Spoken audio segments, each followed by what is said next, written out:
శ్రావణ మాసంలో వచ్చే శుక్రవారాలంటే మనందరికీ ఎంతో ఇష్టమైన వారాలు. శుక్రవారం పూజ విధానం, సమయం, నైవేద్యాలు, ముఖ్యమైన నియమాలను ఈరోజు మనం చెప్పుకుందాం. శుక్రవారం రోజు సాయంత్రం చేసుకునే పూజా విధానం. ఈ వరలక్ష్మి వ్రతము రోజున సౌభాగ్యములుగా ప్రసాదించే వరలక్ష్మి దేవిని ఎలా పూజించాలి? అమ్మవారిని నివేదించాల్సిన నైవేద్యాలు ఏమిటి? అమ్మవారికి ఎలాంటి పుష్పాలతో పూజించాలి? ఏ సమయంలో వరలక్ష్మి వ్రతాన్ని ప్రారంభించాలి? పూజలో కలశంలో ప్రతిష్ఠించాల్సిన ఇంటికి వచ్చే ముత్తైదువులను తాంబూలం ఎలా ఇవ్వాలి?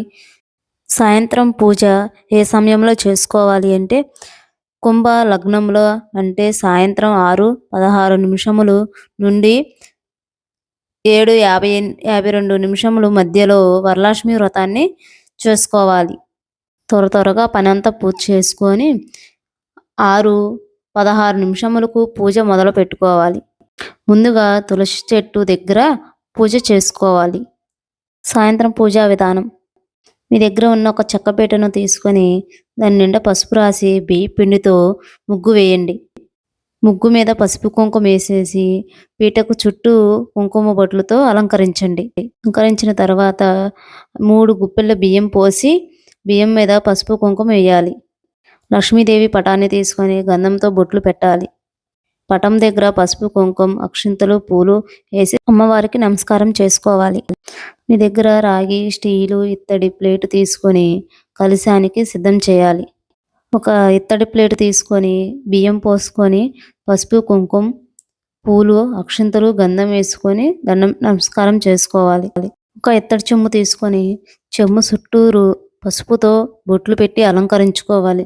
తర్వాత బియ్యంలో చెంబు పెట్టేసి దాంట్లో ఒక చెంబు నీళ్లు పోసి పసుపు, కుంకుమ, అక్షింతలు, గంధం, పూలు వేసుకొని జవాతి పౌడరు, పచ్చకప్పు ఇవన్నీ వేసి కలశానికి నమస్కారం చేసుకోవాలి.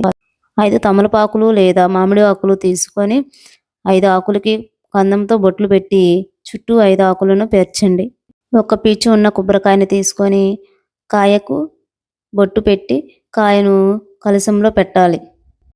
మీ దగ్గర ఉన్న బ్లౌజ్ పీస్ని తీసుకొని క్లాత్ హోల్డింగ్ చేసుకొని కొబ్బరికాయ మీద పెట్టి గంధం, కుంకుమ బొట్లతో అలంకరించుకోవాలి. తర్వాత గాజులు, పూలుతో అలంకరణ చేయాలి. పసుపు ముద్దతో వినాయకుడిని చేసుకోవాలి. 2 తమలపాకులను తీసుకొని 2 స్పూన్లు పసుపును వేసుకొని కొంచెంగా వాటర్ వేసుకొని పసుపు ముద్ద చేసుకోవాలి. ఓ చిన్ని గణపయ్య, ఓ బొజ్జ గణపయ్య, విఘ్నేశ్వరుడా అంటూ వినాయకుడిని నేను చేసే ప్రతి ఒక్క పనిలో ఏ ఆటంకాలు రాకుండా శుభంగా జరగాలని విఘ్నేశ్వరుని విఘ్నాలన్నీ తొలగిపోవాలని విఘ్నేశ్వరుని కొలుచుకుంటాము. మనం విఘ్నేశ్వరుని ముందుగా ఎందుకు కొలుచుకుంటామంటే ప్రతి ఒక్క పూజలో మనం వినాయకుడిని ముందుగానే కొలుచుకుంటాము. వినాయకుడు వెనుక ఒక చరిత్ర కూడా ఉన్నది. ఈ వినాయకుడు స్వామి కుమారస్వామి వల్ల వచ్చిన కథ. శివయ్య ఒక షరతు పెట్టేపటికి వినాయకుడు కుమారస్వామి ఇద్దరికి పోటీ పడింది. శివయ్య ఒక షరతు పెట్టేపటికి ఆ షరతులో ముందుగా విఘ్నేశ్వరుడు గెలవటం వల్ల ఈ పూజకు ముందుగా విఘ్నేశ్వరుడు విఘ్నాలన్నీ తొలగిపోవాలని విఘ్నేశ్వరుడికి ముందుగా పూజలు మనం చేసుకుంటాము. వినాయకుడిని పసుపు ముద్దతో తయారు చేసుకొని గంధంతో కుంకుమతో బొట్లు పెట్టుకొని తర్వాత పసుపు, కుంకుమ, గంధం, పూలు, అక్షింతలు వేసుకొని ఆయనకు వస్త్రదాన వేసుకొని తాంబూలం పెట్టి ఆయనకి నమస్కారం చేసుకోవాలి. వినాయకుడికి శ్లోకం. శుక్లాంబరధరం విష్ణుం శశివరణం చతుర్భుజం ప్రసన్నవదనం ధ్యాయే ఆ గజనన పద్మాహేతనే అని శ్లోకం చదువుకొని వినాయకుడికి నమస్కారం చేసుకోవాలి. వరలక్ష్మీదేవికి డబ్బులంటే ఎంతో ఇష్టం కాబట్టి ఆమె ధనలక్ష్మి కాబట్టి అష్టైశ్వర్యములతో కలిగి ఉండాలని మనము డబ్బులతో అలంకరించుకోవాలి.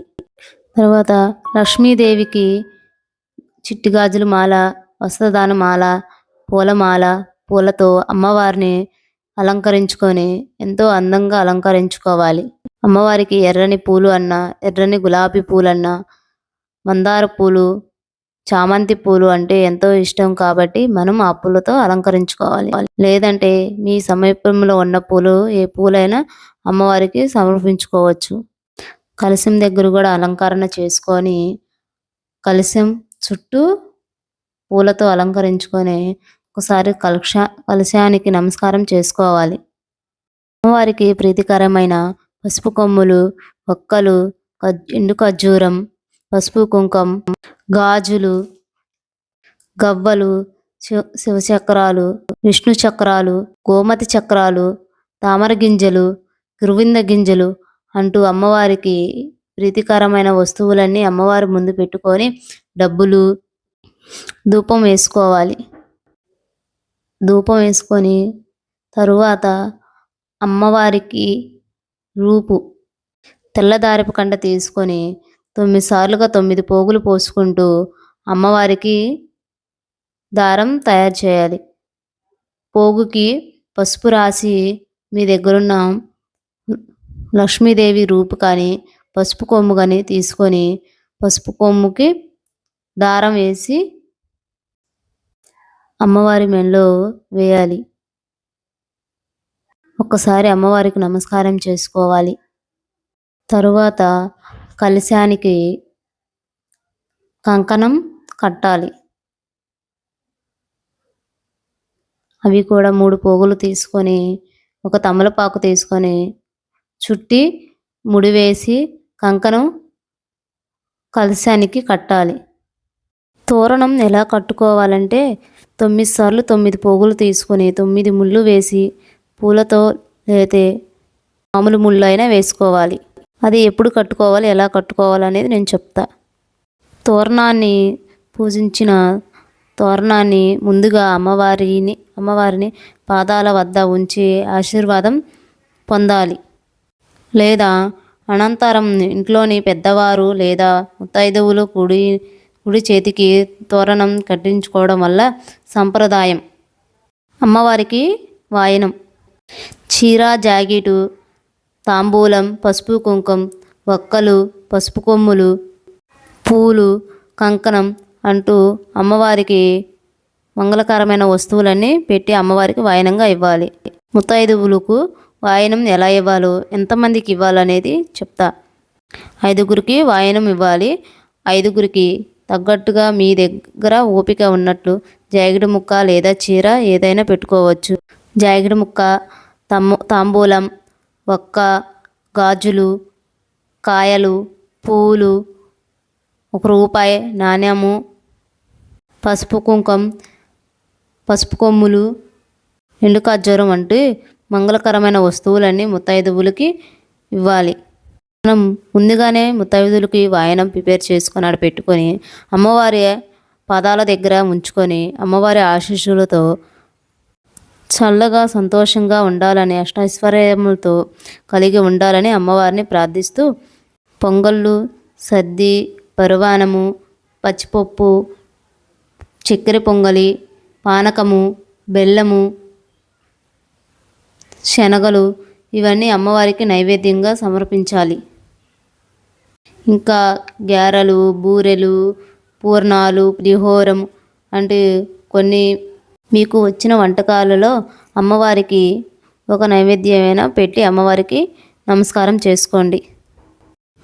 అమ్మవారికి నీళ్ళతో నైవేద్యాన్ని చూపించి నైవేద్యం మీద నీళ్లు చల్లి చేతులతో 2 చేతులతో తిప్పుతూ అమ్మవారు నైవేద్య సమర్పయామిని అని చెప్పి 3 సార్లు చూపించి చెప్పాలి.